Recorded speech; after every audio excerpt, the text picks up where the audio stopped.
Hey, this is Mike Byrnes with another episode of Business Bests. As I've said over and over, AI is going to revolutionize everything, and it already is starting to do that. It's creeping in, and people are starting to wake up to it now. And so part of the first process that you should do at a company that has enough size is have a governance committee. If you're just a small solo practitioner, or you don't have a lot of resources, maybe you're the person that has to do this. But you should have that governance committee. If it's a big firm, kind of have that be represented by a whole bunch of different people within the organization. So you have someone from sales and marketing and whatever it might be. And so you create that so everyone kind of has a perspective. It should be age-based wise, it should be a mix too. Younger people are actually adopting AI at a faster rate, just like they did with social media. So they might be more tech savvy. But you should have older people too, because they're usually more senior. They can make bigger decisions, and they should be aware of what's going on. They shouldn't be blind to this and find out after it's already happened. So I've talked about having a governance committee before. One of the things you need to do is an AI audit. So the AI audit really is something that you're going to look at every vendor, outsourced solution, tech, part of your tech stack, whatever it is, should have an AI audit component to it. Every new thing that you're going to pull in should be included in this too. And so I have a whole bunch of questions here. You can craft your own AI audit, but you have to look at existing vendors too. You might have already approved of them years ago.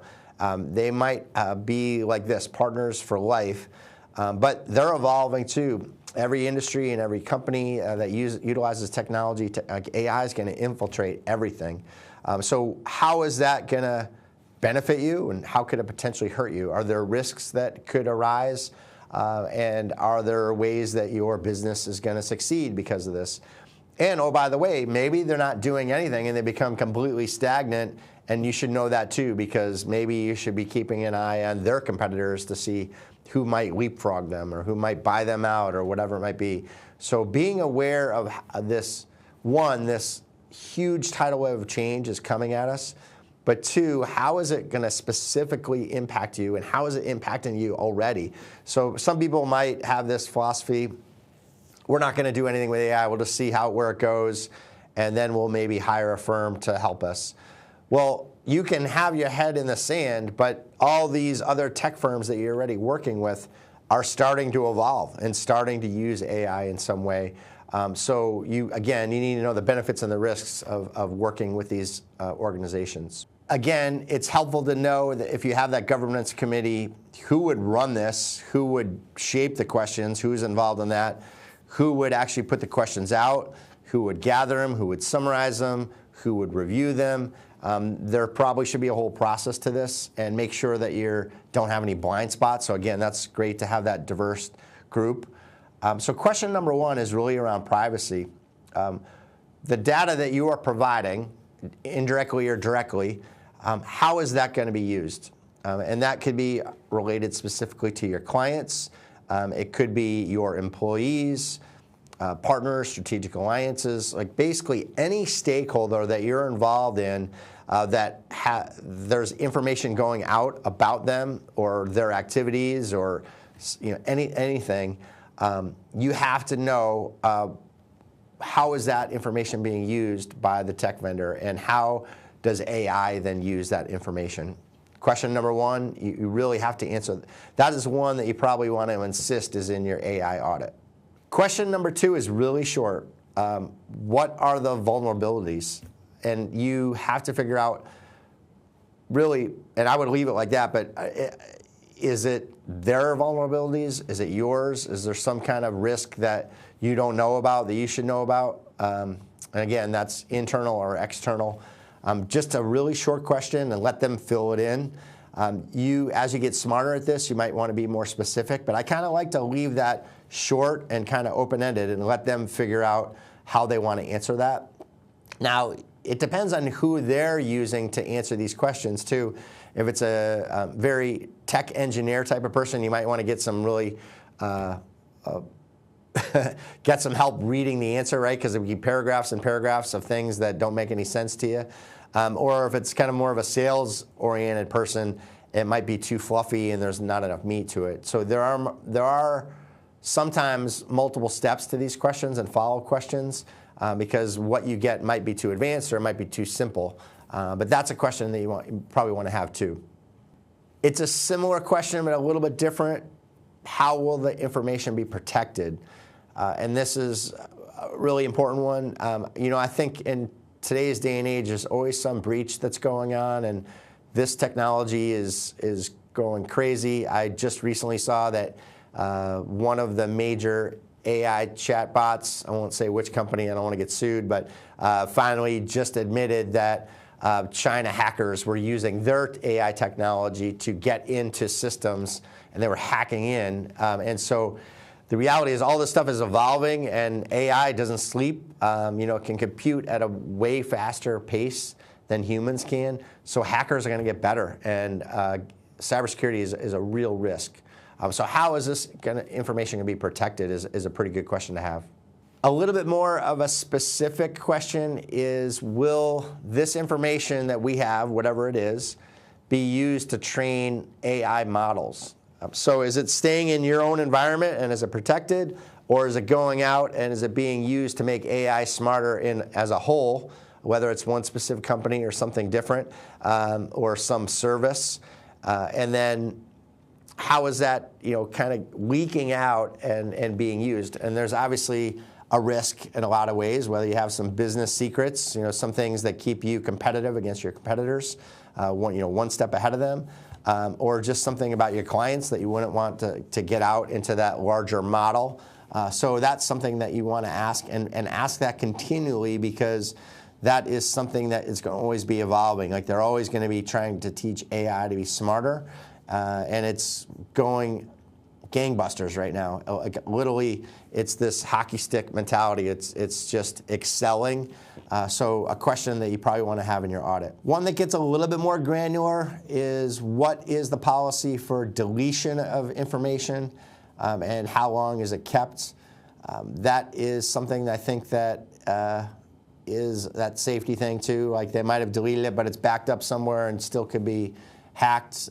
So you need to make sure that although they promise they're going to delete information, if that's something that's part of their value proposition or their service offering, is it actually happening completely, right? Is there some other area where this information is stored that could still be hacked? I like this next question, question number 6, because it lets them be honest, and hopefully they are. But you can ask a question related to, are there minimal risks? Are there high risks? And then are there unacceptable risks? And then let them come back. Really, in today's day and age, I feel like everything's in the minimal risk category. There's some risk of something happening always, but maybe they put a lot of stuff in the minimal category. But you could actually have that first category. Are there no risks, minimal risks, high risks, or unacceptable risks? And then let them fill in what those might look like. I like them to fill that out and try to be honest. And then you can learn a lot if there's some unacceptable risks. If they put in writing to you that there's no risks at all, and then something happens, they're kind of on the hook for not being truthful, or at least not being aware. So that's a really important question to ask. As AI evolves and there's more choices and more companies and technology solutions that they can use, asking the question directly, what AI systems or tools are used, because they might have their own offering, but it might be supported by 10 different things, and those 10 different things might be supported by 100 different things. And so you really want to know kind of the whole hierarchy and what is used, not just on the surface, but as you dig deeper, what AI is being used. And that is, again, a question you probably want to ask continually, because as these things evolve, these companies are going to have a competitive advantage. Some of it can be ingrown that they can do themselves, and other times there's great solutions that pop up and they're going to just want to plug them in. And so you're going to not want to just ask this question every 5 years, because every 3 months they might be making updates. So you have to stay on top of this. And it's nice sometimes if you're getting proactive updates, but I'm finding that that's not always the case. So you're maybe put something in a contract that they would have to update you. But if you don't have that type of wording, you're going to have to proactively go out to them and just say, hey, any changes, any updates, fill me in on who you're using and who they are using. So question 7 is really about what they do for tools. And then question 8, which I was drifting into already, is the layers of AI that are used below the surface. And make sure you capture just not what question 7 would be, is just what they offer for AI and what tools and services they're providing. But question 8 is what services are they using and what are those layers and how does that all orchestrated? How does it work? The more that you can know, the better you will be. There are times where they're giving away trade secrets by answering these types of questions. So putting in a non-disclosure agreement might be something that you have to do. But that's just something that it's worth signing that to figure out what they're up to and how they are servicing you and protecting you. Number 9, just being realistic. Like I said before, there are all kinds of breaches that are always happening. And that was kind of before AI has gotten so evolved, and I think it's going to happen even faster. So if there is a breach, how will it be handled? How would you be notified? And what would be the next steps? So just know that they're prepared for the worst, and it's good to know what their solution to the problem would be. You know, if you get the answer back like we don't have a plan for that, they're really not doing the crisis management type of work. Like when we talked about in previous videos about doing a SWOT and strengths, weaknesses, opportunities, and threats, and the threats part would be a breach, right? And so that's something you should put in your business plan of how that would be handled. But you need to be notified and make sure that you insist that you're notified if something happens, and then figure out what their process is so you can have a comfort level there. Number 10 could be a little bit more specific about how do they protect from a breach. What systems are in place, what tools are in place to protect them, get really specific. Who's authorized to be the one that's protecting that a breach isn't happening, but then who's authorized to communicate it back to you or all clients or however that would work. Drill down and find out whose responsibility it is and find out more and more about breaches, because it is a realistic threat that you probably want to know more about. Number 11 is about mistakes. Like, mistakes are happening. This stuff's moving so fast. I think humans are going to make mistakes and AI is going to make mistakes. How are mistakes handled and how are they addressed? And that's just a kind of a add-on question. You don't have to put it in there, but it's realistic. Again, in the threats category, you should have human mistakes in your threats for your business planning and know what to do if you make a human mistake. Well, what happens if they make a human mistake, or what happens if AI makes a human mistake? Hallucination rates are way lower than they ever were, and hopefully there's less and less mistakes, but they're still not human, right? So there are definitely mistakes that can that will happen. And in that process, as it gets smarter and smarter, more things will be trusted on AI, and humans will be out of the loop more and more. So what happens with human mistakes and AI-related mistakes? It's not a bad question to ask. Number 12 goes to that human element. How are humans involved to ensure accuracy? There are some systems that are moving so fast, like I feel like humans can't even figure out how AI is coming up with things. So they don't even know the rationale of the decision that goes into it and how the answers or solutions or services are provided. So that's a good question to ask. Like, if you are going to be using these services and you're counting on AI to do the right thing, provide the right information, how are humans guaranteeing or at least doing their own audit or their own fact-checking to make sure that this stuff is actually what you're paying for? Number 13 is really around these companies, these tech providers, AI solutions, whatever you want to call them, are cruising at light speed, right? And they can't slow down because they're trying to have a competitive edge. And then the regulators are trying to keep up, right? So This is a good question to say, which regulatory agencies are you rolling up under? Are you compliant with them? How are you staying up to date on all of their actions or restrictions or whatever it might be? And that is kind of a good one if you're in an industry that you have your own oversight, and that association and or regulatory body is going to be very tight on how you use these things. If you are using them as a service provider, are they going to be compliant of what you are being held compliant of? If yes, then again, how are they staying involved and how are they staying up to date on that stuff? If no, that's a question that you have to dig down a little bit deeper on and know whether you can use them or not. Again, this is one where it's kind of interesting because AI is moving faster, I think, than any regulatory body is going to they're just not going to keep up, right? So how does that all get shaped, and just getting their perspective on it might be pretty interesting. Question 14 is really around versioning. And so as this technology evolves, new versions are coming in and coming in and coming in. Are you going to be notified in advance of a change taking place, of a new version? Are you going to be given the choice? Are you going to know what the change involves? Are there new risks? Are there new threats to it? Are there new AI components, whatever? This is one that I've seen larger organizations almost put it in their contract that say, hey, any new version, we need to know why and what new vulnerability is being created. And so they can proactively say, yes, we want to opt into that. Sometimes the vendor is not going to give you a choice, right? So they'll notify you, but you can have in your contract that if you don't feel comfortable, you can opt out of the contract if that update isn't something that you feel comfortable with. This is one more advanced for the, probably more of the chief IT person, or the chief technology officer, whatever you would refer to that title. Good to know. I will say that I think companies are going to evolve at a much faster pace. So this versioning thing is going to be something that could be a real issue.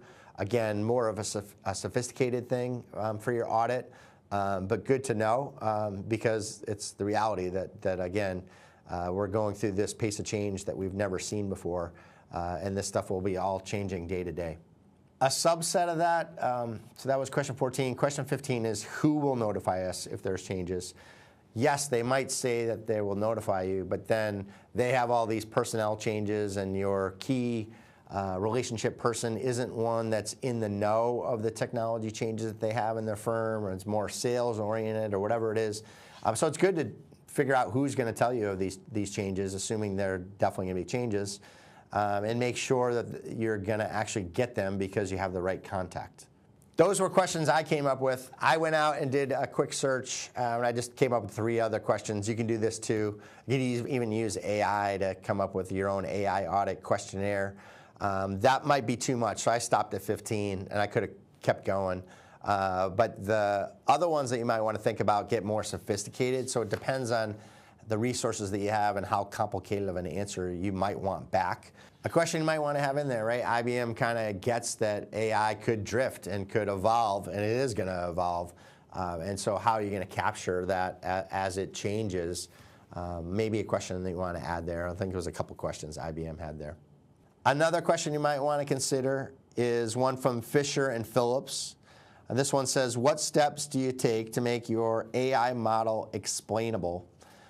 And this is pretty interesting, right? Like that whole black box solution is okay up to a certain extent, but if you're relying on it for really sensitive decisions or important decisions, you kind of need to know how it works. And so can that be explained? That was one that came to you again from Fisher and Phillips. The last one that I have was from Humanly. Which AI regulations apply to your product? And that one was kind of a little related to one of the ones I had, but I was kind of coming from, here's a regulatory body that we roll up under, and here's, my question is, do you support that, and are you keeping up to date with what they're saying and their restrictions, et cetera? This one more is like, who do they roll up under? So kind of a similar question. You probably could have part A and part B to the same type of question. Again, the AI audit is just to kind of keep you aware of what's going on. The more truthful they are, the better informed you'll be to make better decisions. Whether you, one, stay with them or choose another vendor, that's kind of a subset of what you need to figure out. Number two is, can we continue to work with them because they are protecting our information, they're doing what we're paying them to do, and so forth.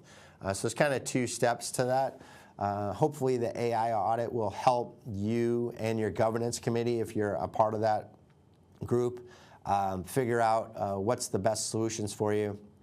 Again, it's something you can't put your head in the sand, because if you pretend like, hey, we're just not going to focus on AI right now, it's already changing and it's already infiltrated your business most likely. So you want to figure out, how are your clients protected, how are your prospects protected, how are your strategic partners protected, your employees, whatever those stakeholders are.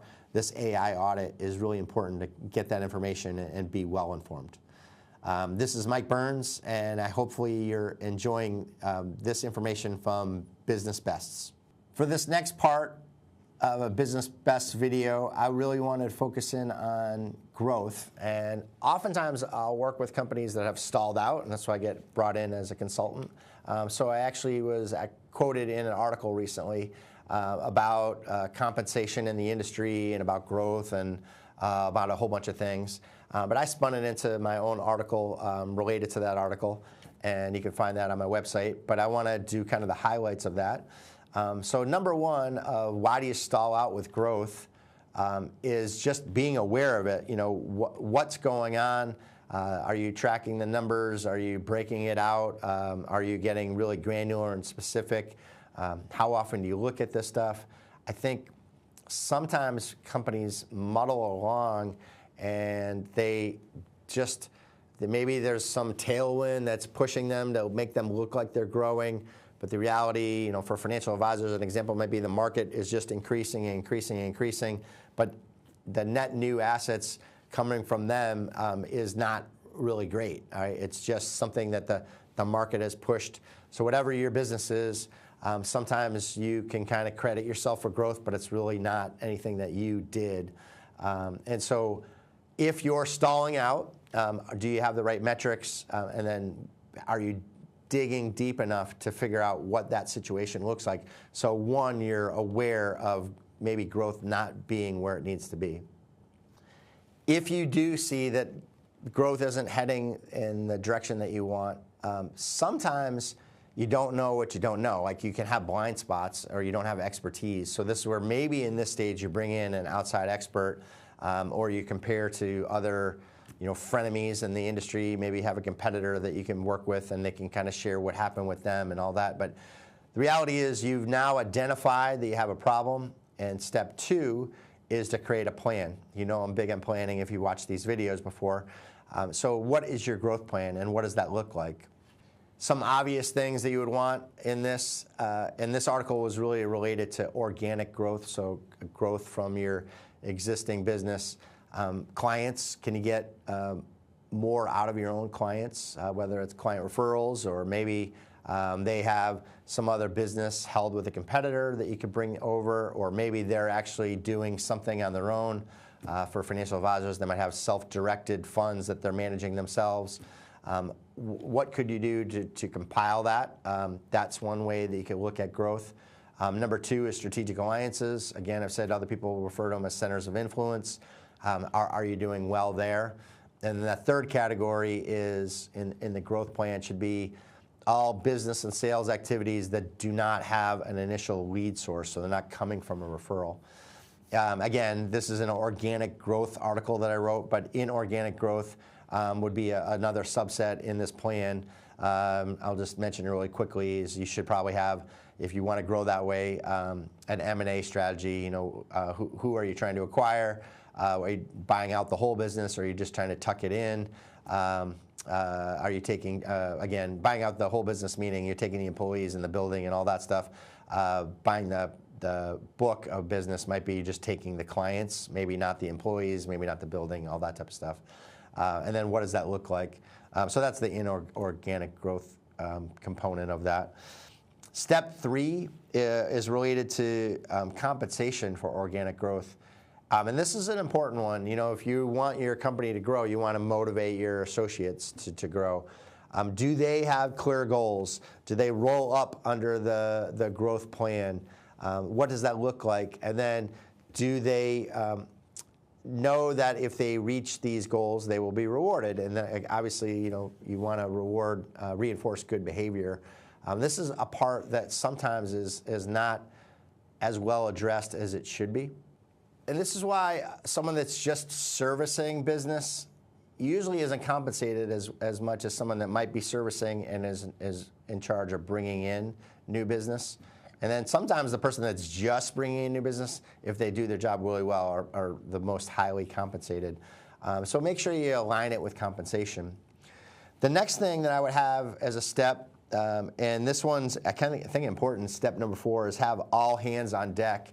You know, anybody within the organization can actually be responsible for growth, and they can be rewarded for it too. It might be a different bonus schedule or salary schedule or whatever it looks like, but someone that is administrative assistant, if they get rewarded for bringing in leads and they have access to these people, they might actually do it, and that little paycheck that they get, maybe they're not getting paid for a lead as much as the head of sales is, but that check might mean a lot more to them than the check that the head of sales will get because they're not compensated as well. So guess what? Not all people outside of like the marketing and sales people are going to feel this way, that they want to go out and bring in new business. But if it's all a hands-on-deck approach and everyone in your organization can be rewarded for growth, you will get leads from unexpected sources.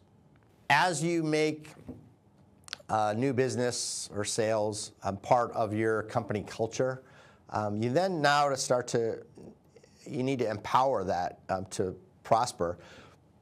A lot of times when I work with people, they believe they should be chained to their desk, like they're a 9-to-5 person, or maybe they work more hours than that, but they feel obligated to always be behind their laptop or client-facing in the office. Reality is sometimes the new business opportunities happen outside the walls. So with a strategy and with some approval processes, you should empower people to actually still do their day-to-day job, but they need to take a portion of that time that they're being paid for to be out and making new connections. That's something that I don't see very often, and the people that aren't afraid to, break those chains are usually the ones that are doing better from a new business standpoint. So if you're outside the office, you're making more connections, you're having deeper client relationships, or any kind of relationship is going to get deeper because you get to be probably in the environment of the other person, or socially doing things that they like to do, whatever it might be, and so you're going to have more results. So then now you need to think about, like, well, how do I get something off my plate that would free me to go do that type of stuff that is more rewarding, that will have a bigger value to the company? So delegation is a big part. Step 6 is figure out who are the people that would be the best at bringing in new business. How could you free them up to do more of those things? This is where AI is going to be really important as we evolve. What can AI do? But usually, one, are you staffed the right way? Do you have enough support people at the kind of the lower rung, less expensive workers doing those less effective tasks? I don't know if effective is the right word. Less impactful tasks. And then create a whole strategy of, one, training those people, but sometimes delegation is like, these senior people that have worked for your organization, they've done these things their whole life, and that's how they equate their value. So you almost need a consultant to come in and like wake them up to the real opportunity, and they need to let go. And that takes a little bit of time, and sometimes it needs some direct talk. But I, as a consultant, I like to educate them, like, hey, you're trying to reach this goal, but that's anchoring you and holding you back. How do we create steps to chop that anchor off? And have someone else do that, like, lower rung of activity, and then you'll be more successful as a salesperson.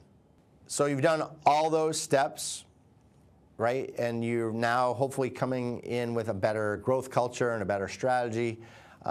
how do you make growth a consistent focus in the future? I've talked about having a plan before, and then it could gather dust and it doesn't go anywhere. So how do you step outside of the business and manage the business and instead of being in the business? So are you doing that on a regular basis? Are you, getting spread too thin that you can't even do those types of steps? Are you revisiting the plan, checking off what works, what doesn't work, and even just checking off what's being done? Sometimes you have a wonderful plan, but it's not being executed at all. So you need to have this last step, which is always constantly evolving and getting better at that initial strategy that you've come up with.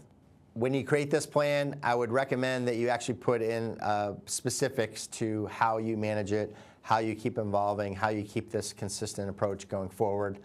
I hope that these tips will help you be more successful on the organic growth side if you've stalled out. My name is Mike Byrnes. I'm here to give you advice. Hopefully I'm increasing your success. But this has been another episode of Business Bests. Thanks again for tuning in.